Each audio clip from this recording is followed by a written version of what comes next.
Okay, well, hello everyone, welcome back. Welcome to the current affairs of 24th December 2021. Let's say the first one. Harbhajan Singh has announced his retirement recently. He belongs to which game? What is that game అండి? Cricket కి చెందినటువంటి మన cricket player earlier also ఈయన world cup match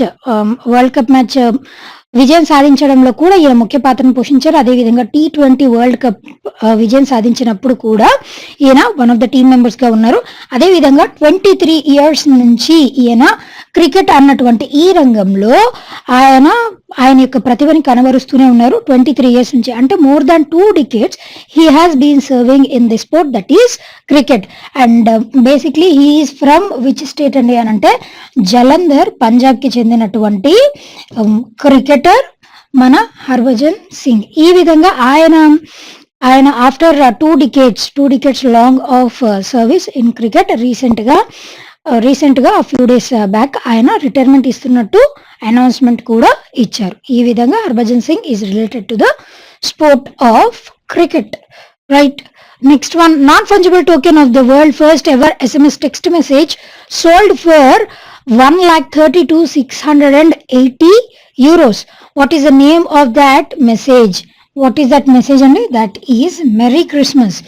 merry Christmas అన్నటువంటిది ఈ message 3rd December 1992 Vodafone subscriber అయినటువంటి ఒక వ్యక్తి ఈ మొబైల్ నెట్వర్క్ ని యూజ్ చేసి మెరీ క్రిస్మస్ అన్నటువంటి మెసేజ్ ని, ఈ విషెస్ ని సెండ్ చేశారు. ఈ టెక్స్ట్ అన్నటువంటిది దీనికి ఉన్నటువంటి ప్రాధాన్యతను ఆధారంగా చేసుకొని NFT నాన్ ఫంజిబుల్ టోకెన్స్ అంటే బేసిక్లీ మనం ఇది వరకు కూడా చెప్పుకున్నామండి, ఒక మెమొరీ కైండ్ ఆఫ్ థింగ్. అంటే ఆల్రెడీ జరిగిపోయినటువంటి అంశం అయినప్పటికీ కూడా ఫస్ట్ ఆఫ్ ఇట్స్ కైండ్ అవ్వచ్చు, లేదు అనంటే దాంట్లో స్పెషల్ అవ్వచ్చు.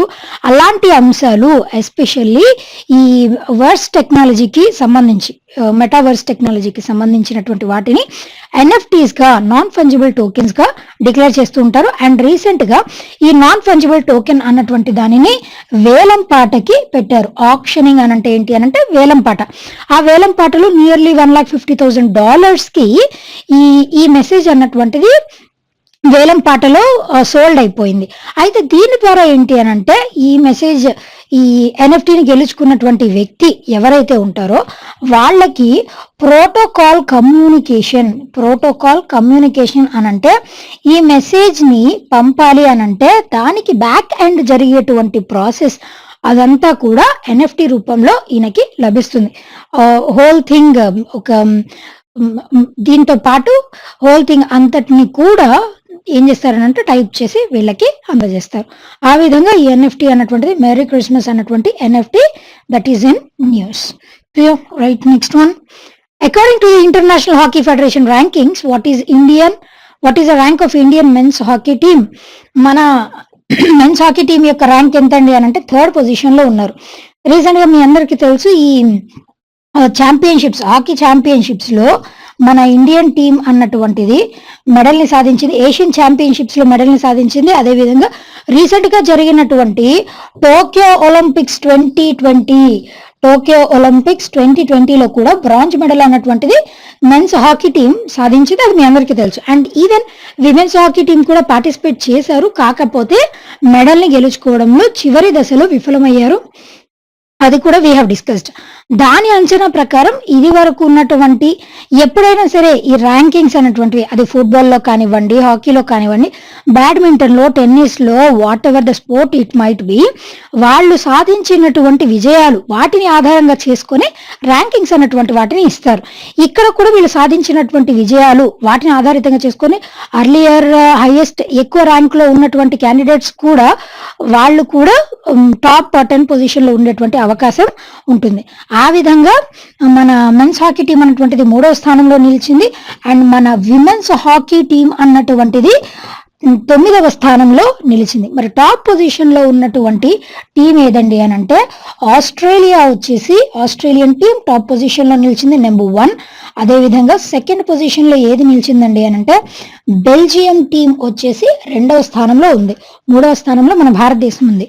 పాకిస్తాన్ టీం వచ్చేసి 18వ స్థానంలో 18th పొజిషన్ లో పాకిస్తాన్ అన్నటువంటిది నిలిచింది. ఈ విధంగా different important things are related to this thing.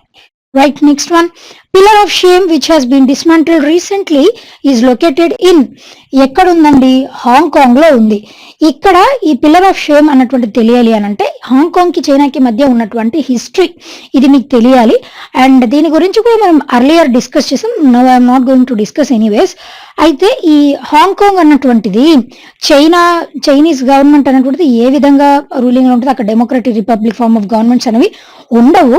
అయితే అక్కడ one nation two governments or one country two governments అన్నటువంటి ఈ ఫార్మ్ ఆఫ్ అడ్మినిస్ట్రేషన్ అన్నటువంటిది హాంకాంగ్ అక్కడ ఆ ప్రదేశంలో ఈ థియరీని అప్లై చేస్తారు.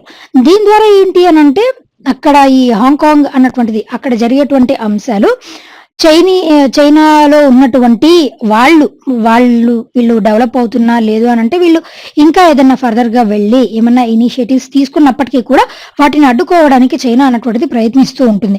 అయితే ఇక్కడ ఈ పిల్లర్ ఆఫ్ షేమ్ అన్నటువంటిది ఏంటి అని అంటే అర్లియర్ 1989 సంవత్సరంలో ఈ డెమోక్రటిక్ ఫార్మ్ ఆఫ్ గవర్నమెంట్ రావాలి అని చెప్పేసి ప్రో డెమోక్రసీ రూల్ కావాలని చెప్పేసి అప్పుడు చాలా మంది ఈ చైనాలో ఉన్నటువంటి చాలా మంది సిటిజన్స్ దానికి ఎగెయిన్స్ట్ గా ఏం చేశారంటే దానికి ఫర్గానే వీళ్ళు చాలా మంది పోరాటం చేశారు. దాంట్లో భాగంగానే చాలా మందిని కూడా పిట్టలు కాల్చి చంపేశారు. ఆ విధంగా ఎవరైతే ఆ డెమోక్రటిక్ ఫార్మ్ ఆఫ్ గవర్నమెంట్ కావాలని చెప్పేసి ఆ పోరాటంలో వాళ్ళ ప్రాణాలని సైతం సాక్రిఫైస్ చేశారో అలాంటి వాళ్ళందరికీ గుర్తుగా ఈ పిల్లర్ ఆఫ్ షేమ్ అన్నటువంటి దానిని ఏర్పాటు చేశారు. పిల్లర్ ఆఫ్ షేమ్ జనరల్ గా మనం హాల్ ఆఫ్ ఫేమ్ వినుంటాం. పిల్లర్ ఆఫ్ షేమ్ అంటే ఏంటండి అని అంటే ఇలాంటి ఇన్సిడెంట్స్ మరలా చోటు చేసుకోకూడదు అని చెప్పేసి ఆ పిల్లర్ ఆఫ్ షేమ్ చూసిన ప్రతిసారి వాళ్ళకి గుర్తు రావాలి అన్నటువంటి అంశంతోనే పిల్లర్ ఆఫ్ షేమ్ అన్నటువంటి దానిని హాంకాంగ్ లో ఏర్పాటు చేశారు. ఇది హాంకాంగ్ లో మాత్రమే కాదండి, ఇంకా బ్రెజిల్లో ఉంది, మెక్సికోలో ఉంది. ఇట్లా వైడ్ వెరైటీ ఆఫ్ ప్లేసెస్ లో పిల్లర్ ఆఫ్ షేమ్ అన్నటువంటి దాన్ని నిర్మించారు. సో దట్ ఇలాంటి మారణ కాండలు ఇంకొకసారి చోటు చేసుకోకూడదు, ఇంకొకసారి ఇలాంటివి జరగబోయే ముందు కూడా ఈ అంశం అన్నటువంటిది గుర్తుకు రావాలి అన్నటువంటి ఉద్దేశంతోనే దీనిని నిర్మించారు. అయితే ఆ పిల్లర్ ఆఫ్ షేమ్ నే రీసెంట్ గా చైనా గవర్నమెంట్ వచ్చేసి చైనా గవర్నమెంట్ అనేటువంటిది హాంకాంగ్ లో ఉన్నటువంటి పిల్లర్ ఆఫ్ షేమ్ ని ధ్వంసం చేసింది. That's why it is in news. ఇప్పుడు మీకు పిల్లర్ ఆఫ్ షేమ్ అన్నటువంటిది రీసెంట్ గా ధ్వంసం అయింది కదా, ఎక్కడ ఉంది అని అడగొచ్చు. అదే విధంగా దీన్ని ఎవరు ధ్వంసం చేశారు అని అడగొచ్చు. అలా కాకుండా చైనా గవర్నమెంట్ అనేటువంటిది హాంకాంగ్ లో ఉన్నటువంటి ఒక ప్రదేశాన్ని ధ్వంసం చేశారు, అది ఏంటి అని కూడా అడగవచ్చు. 1989లో టియాన్మెన్ స్క్వేర్ ఇక్కడ జరిగినటువంటి అలిజెడ్లీ జరిగినటువంటి ఆ ఉదంతం కారణం చేతనే ఇంతమంది ప్రాణాలని కోల్పోయారు. అది కూడా గుర్తుపెట్టుకోవాలి, ఎక్కడ జరిగింది, ఏ year. This is also important. Clear? Right, next one. Which state has launched Minda Manjappai scheme recently? What is that state అండి? It is Tamil Nadu capital city వచ్చేసి ఏముందండి? That is Chennai. అదేవిధంగా తమిళనాడుకి చీఫ్ మినిస్టర్ గా ఎవరు సర్వ్ చేస్తున్నారండి అని అంటే ఎంకే స్టాలిన్ ఈ serving as the chief minister of Tamil Nadu. అయితే ఈ స్కీమ్ వచ్చేసి ఏంటండి అని అంటే సింగిల్ యూజ్ ప్లాస్టిక్ అన్నటువంటి దానిని వీటిని అవాయిడ్ చేయాలి, కంప్లీట్ గా సింగిల్ యూజ్ ప్లాస్టిక్ ని బ్యాన్ చేయాలి అన్నటువంటి ఉద్దేశంతో ఈ స్కీమ్ ని లాంచ్ చేశారు. అండ్ ఈవెన్ మన యూనియన్ గవర్నమెంట్ కూడా 2019 సంవత్సరంలో మన యూనియన్ గవర్నమెంట్ తీసుకున్నటువంటి సెట్ చేసుకున్నటువంటి టార్గెట్ ఏంటండి, 2022 సంవత్సరం వరకు కంప్లీట్ గా సింగిల్ యూజ్ ప్లాస్టిక్ ఫ్రీ కంట్రీగా మన భారతదేశాన్ని నిర్మించాలని చెప్పేసి ఒక ప్లెడ్జ్ ని తీసుకున్నారు. 2019 సంవత్సరంలో 2022 వరకు ఆ ప్లెడ్జ్ ని అమలు పరచాలని చెప్పేసి ఆ దిశగానే చాలా ఇనిషియేటివ్స్ ని కూడా ఇంట్రడ్యూస్ చేస్తున్నారు. దాంట్లో భాగంగానే తమిళనాడు స్టేట్ గవర్నమెంట్ రీసెంట్ గా ఏం చేసింది అని అంటే ఈ సింగిల్ యూజ్ ప్లాస్టిక్ బ్యాన్ ని కంప్లీట్ గా అవాయిడ్ చేయాలి అని చెప్పేసి ఆల్రెడీ అక్కడ తమిళనాడు స్టేట్ లో ఈ విధమైనటువంటి 10 వెరైటీస్ ఆఫ్ ప్లాస్టిక్స్ ని అక్కడ ఆల్రెడీ బ్యాన్ చేశారు. అండ్ ఈ సింగిల్ యూజ్ ప్లాస్టిక్ ని కూడా బ్యాన్ చేసి కంప్లీట్ గా ప్లాస్టిక్ ఫ్రీ స్టేట్ గా దాన్ని నిర్మించాలన్నటువంటి ఉద్దేశంతో ఈ స్కీమ్ ని ఇంట్రడ్యూస్ చేశారు. అయితే ఇక్కడ సింగిల్ యూజ్ ప్లాస్టిక్ అంటే ఏంటి? ఫర్ ఎగ్జాంపుల్ మనం యూజ్ చేసేటువంటి స్ట్రాస్ అవ్వచ్చు, టీ కప్స్ అవ్వచ్చు, లేదు అనంటే ఏదన్నా పార్సల్ చేసేటువంటి పార్సల్ కవర్ అవ్వచ్చు, ఇలాంటివన్నీ కూడా అంటే వన్ టైం యూజ్, ఒకసారి యూజ్ చేసి నెక్స్ట్ టైంకి పడేసేటువంటి ప్లాస్టిక్ ఏదైతే ఉంటుందో అలాంటి ప్లాస్టిక్ ని బ్యాన్ చేయాలి. కొన్ని ప్లాస్టిక్ సింగిల్ యూజ్ ప్లాస్టిక్ ఏ విధంగా ఉంటాయనంటే అవి రీసైకిల్ చేయడానికి కూడా పనికి రావు. అలాంటివి ప్లాస్టిక్ డిగ్రేడ్ అవ్వాలి అనంటే కొన్ని థౌజండ్స్ ఆఫ్ ఇయర్స్ అన్నటువంటిది పడుతుంది. And it is very dangerous, not even to our earth system ecosystem but also to marine system కైనా ప్రతి దానికి కూడా ఎన్వైరన్మెంట్ కైనా అన్నిటికీ కూడా అది డిసడ్వాంటేజెస్ కాబట్టి దాన్ని అవాయిడ్ చేయాలని చెప్పేసి అన్నటువంటి ఉద్దేశంతోనే రీసైక్లింగ్ కూడా, ఫర్ ఎగ్జాంపుల్ ఇవి వాడినటువంటి వాటిని కూడా రీసైకిల్ చేయాలి, రీసైకిల్ చేసి ప్రొడ్యూస్ చేయాలి. Recycle is the main motto అన్నటువంటి ఉద్దేశంతో దీన్ని ఇంట్రడ్యూస్ చేశారు. Right, next one. Indian Navy has decommissioned which of the following naval ship recently? What is that naval ship అండి? That is కుక్రీ అన్నటువంటి నేవల్ షిప్. ఈ కుక్రీ అన్నటువంటి నేవల్ షిప్ అన్నటువంటిది 32 సంవత్సరాల క్రితం 32 years ago దీనిని మాజగాన్ డాక్ యార్డ్ లో దీన్ని మొట్టమొదటిసారిగా దీనిని ప్రయోగించినటువంటి మన ఇండిజినియస్ గా డెవలప్ చేసినటువంటి థింగ్ గా కూడా మనం దీన్ని చెప్పొచ్చు, నావెల్ షిప్ గా కూడా మనం దీన్ని పేర్కొనవచ్చు. అండ్ ఎప్పుడైనా సరే నావెల్ షిప్ అయినా మిసైల్స్ అయినా అంటే కొంతకాలం సర్వీస్ అయిపోయిన తర్వాత వాటిని ఏం చేస్తుంటారంటే డీకమిషన్ చేస్తుంటారు.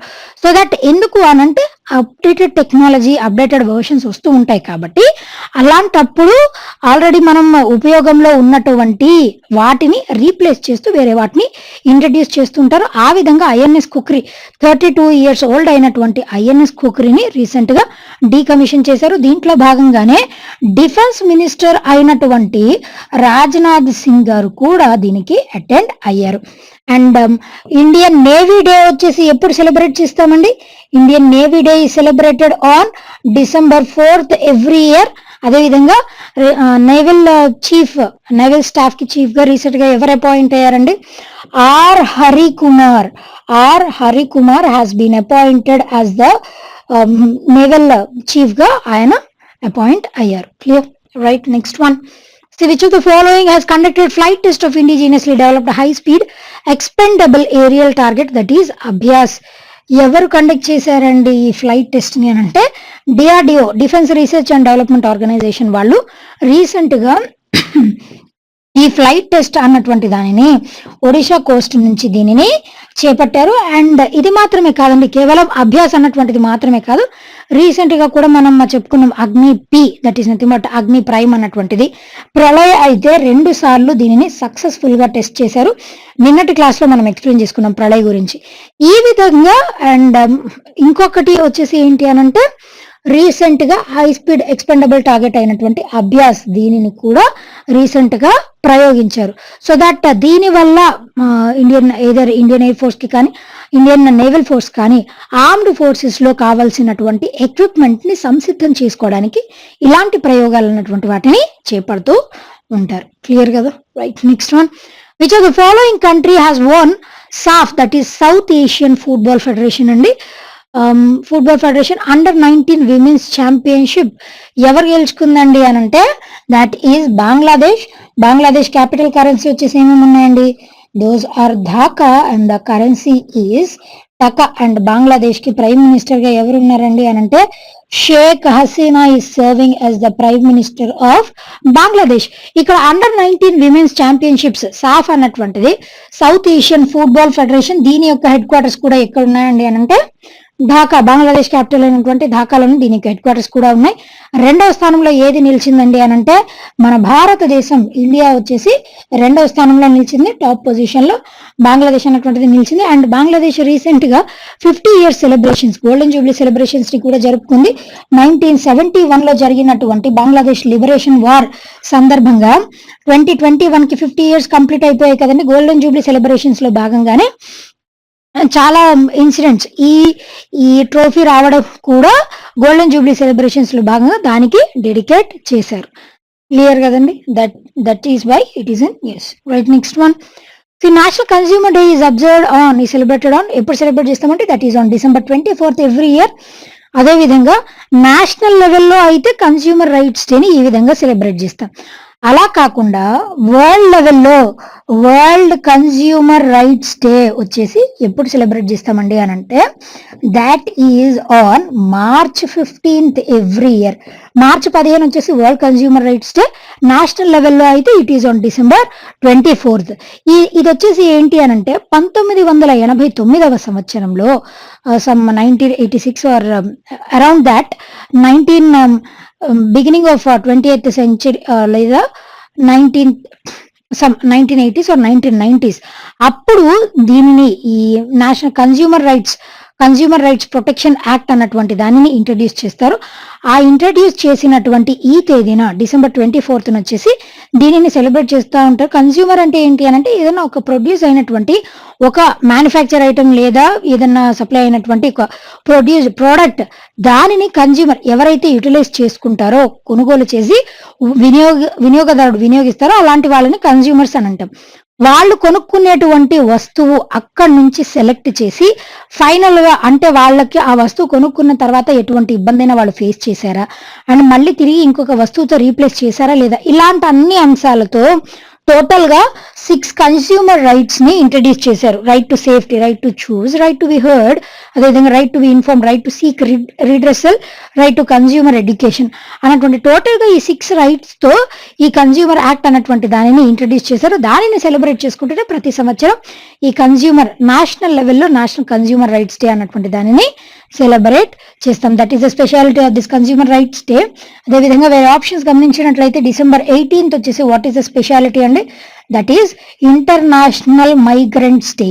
International migrants day is celebrated on December 18th every year.